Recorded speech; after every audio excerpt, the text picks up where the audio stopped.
Assalamualaikum warahmatullahi wabarakatuh. Pada kesempatan kali ini, saya akan menjelaskan mengenai materi manajemen piutang. Video kali ini saya buat untuk memenuhi tugas dari mata kuliah manajemen keuangan. Sebelum itu, perkenalkan, nama saya Deborah Agustina. Saya berasal dari Prodi Manajemen dan sekarang sedang berkuliah di Universitas Jambi. Sebelum kita masuk ke dalam materi, kita harus terlebih dahulu mengetahui mengenai pengertian manajemen piutang. Manajemen piutang adalah suatu proses perencanaan, pengorganisasian, pengarahan, dan pengawasan dalam bentuk lain kepada pihak lain, baik terhadap perorangan, badan usaha, maupun pihak tertagih lainnya atas aktiva atau kekayaan perusahaan yang timbul sebagai akibat dari dilaksanakannya transaksi penjualan kredit dengan pihak lain. Penyelesaiannya dilakukan dengan penerimaan baik berupa uang, barang, atau jasa dengan menggunakan sumber daya organisasi untuk mencapai tujuan yang telah ditetapkan. Lanjut, terdapat dua jenis piutang. Yang pertama ada piutang dagang, yaitu jumlah yang terutang oleh pelanggan untuk barang dan jasa yang telah diberikan sebagai bagian dari operasi bisnis normal. Piutang dagang biasanya yang paling signifikan yang dimiliki perusahaan dan dapat digolongkan menjadi dua. Yang pertama itu ada piutang usaha, yaitu jumlah yang dibayarkan oleh pelanggan atas penjualan barang dan jasa dalam kegiatan usaha normal. Waktu pembayaran piutang ini pada umumnya antara 30 sampai 60 hari. Yang kedua ini ada wesel tagih atau notes receivable, adalah janji tertulis untuk membayar sejumlah uang tertentu pada tanggal tertentu di masa depan. Wesel tagih dapat berasal dari penjualan, pembiayaan, ataupun transaksi lainnya. Yang kedua, jenis piutangnya adalah piutang non-dagang. Adalah semua piutang yang timbul dari transaksi-transaksi yang secara tidak langsung berhubungan dengan penjualan barang atau penyerahan jasa yang dilakukan oleh perusahaan, termasuk diantaranya yang pertama ada piutang yang timbul dari transaksi pinjaman, seperti piutang kepada perusahaan afiliasi, piutang karyawan. Kedua, ada piutang kepada perusahaan asuransi atas kerugian-kerugian yang dipertanggungjawabkan. Lanjut, ada piutang pajak yang disetor, lalu ada piutang yang timbul dari pesanan atas penjualan atau penerbitan surat-surat berharga atau sekuritas seperti piutang saham, piutang pemesan surat utang obligasi. Terakhir, ada piutang yang timbul dan merupakan fungsi waktu dan piutang pendapatan seperti piutang bunga, sewa, dividen, dan royalitas. Lanjut, dalam metode pencatatan piutang. Ini ada dua metode. Yang pertama ada metode cadangan.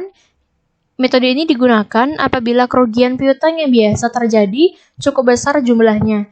Tiga hal penting yang perlu diperhatikan dalam penerapan metode ini. Yang pertama ada kerugian piutang tak tertagih, ditentukan jumlahnya melalui taksiran dan ditandingkan dengan penjualan pada periode akuntansi yang sama dengan periode terjadinya penjualan.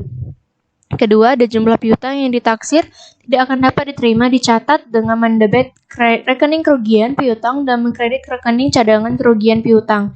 Yang ketiga, kerugian piutang yang sesungguhnya terjadi dicatat dengan mendebet rekening cadangan kerugian piutang dan mengkredit rekening piutang dagang pada saat suatu piutang dihapus dari pembukuan.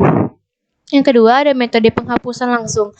Apabila perusahaan menggunakan metode penghapusan langsung, maka jumlah kerugian piutang tidak perlu ditaksir dan dalam pembukuan tidak digunakan rekening cadangan kerugian piutang. Apabila suatu piutang diyakini tidak akan dapat ditagih lagi, maka kerugian akibat piutang tersebut langsung didebetkan ke dalam rekening kerugian piutang dan rekening piutang dengan dikredit, dagang dengan dikredit. Faktor-faktor yang mempengaruhi piutang usaha. Ada 5 faktor. Yang pertama itu volume penjualan kredit. Makin besar proporsi penjualan kredit dari total penjualan, maka jumlah investasi dalam piutang juga demikian.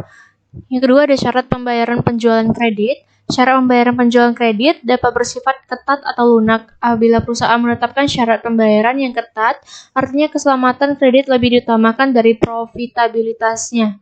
Yang ketiga itu ada faktor ketentuan tentang pembatasan kredit.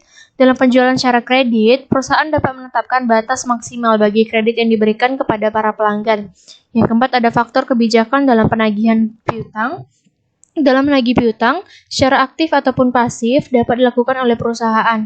Perusahaan yang menjalankan kebijakan aktif dalam menagih piutang akan mempunyai pengeluaran dana yang lebih besar untuk membiayai aktivitas ini, namun dapat memperkecil resiko tidak tertagihnya piutang. Selanjutnya ada kebiasaan pembayaran pelanggan. Sebagian pelanggan mempunyai kebiasaan membayar dengan menggunakan kesempatan mendapatkan cash discount, sedang sebagian lagi tidak demikian.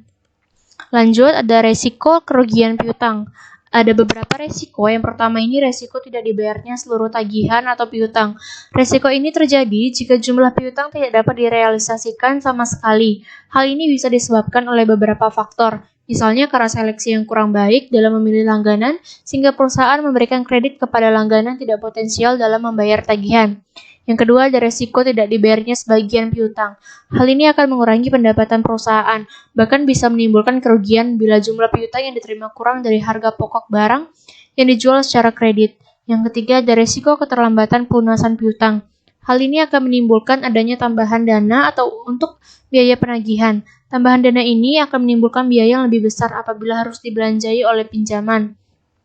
Selanjutnya ada risiko tidak tertanamnya modal dalam piutang. Risiko ini terjadi karena adanya tingkat perputaran piutang yang rendah sehingga akan mengakibatkan jumlah modal kerja yang tertanam dalam piutang semakin besar dan hal ini bisa mengakibatkan adanya modal kerja tidak produktif. Baiklah, itulah sedikit dari materi mengenai manajemen piutang yang telah saya sampaikan. Apabila ada salah kata, saya mohon maaf. Saya akhiri, terima kasih.